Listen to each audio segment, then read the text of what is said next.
Welcome! In this video, we're going to explore the law of sines, a fundamental concept in geometry for understanding the relationships within non-right triangles. So, what exactly is the law of sines? It's a very useful formula in trigonometry that helps us find unknown angles and side lengths in any kind of triangle, especially those that aren't right-angled. It works by creating a relationship between the sides of a triangle and the sine values of their opposite angles. For triangles with a 90-degree angle, we can use tools like the Pythagorean theorem or CAHTOA. But those methods don't apply to what we call oblique triangles, which are triangles without a right angle. To solve these, we need a different approach, and that's where the law of sines comes in.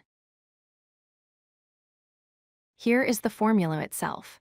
It says that side A divided by the sine of its opposite angle A is equal to side B divided by the sine of its opposite angle B, which is also equal to side C divided by the sine of its opposite angle C.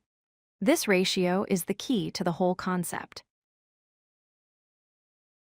One of the primary situations to use the law of sines is when you know the measurements of two angles and one side that is not between those angles.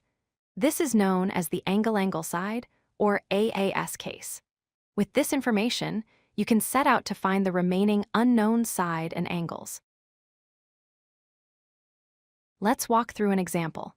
Suppose we are given a triangle with angle A at 40 degrees, angle B at 60 degrees, and the side opposite angle A, which we call side A, is 8 centimeters long. First, we find the third angle, C, by subtracting the other two from 180, giving us 80 degrees. Then, we use the law of sines to set up proportions to find the lengths of sides B and C, which come out to be approximately 10.78 and 12.26 centimeters respectively. Another perfect time to use the law of sines is the angle-side angle, or ASA case. This is when you know two angles and the length of the side that is directly between them. Just like before, your objective is to calculate the missing angle and the two unknown side lengths. Here's another example. Imagine a triangle where angle A is 50 degrees, angle C is 33.5 degrees, and the side between them, side B, is 76 units long.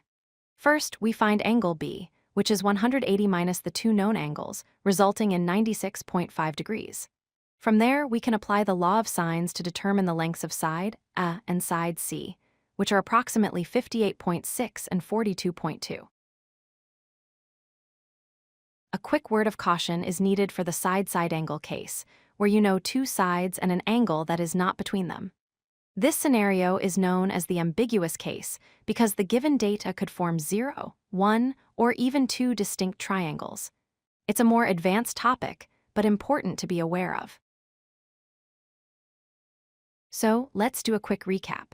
The law of sines is a powerful tool for any triangle, not just right-angled ones.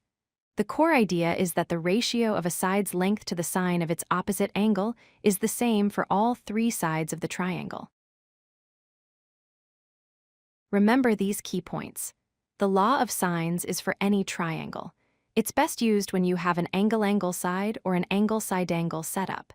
If you already know two angles, always find the third one first. And finally, be careful when you encounter a side-side angle situation.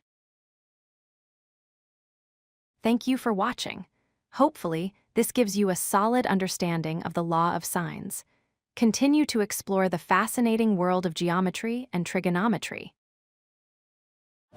If you like this video, hit that like button and don't forget to subscribe. Visit codelucky.com for more such useful content.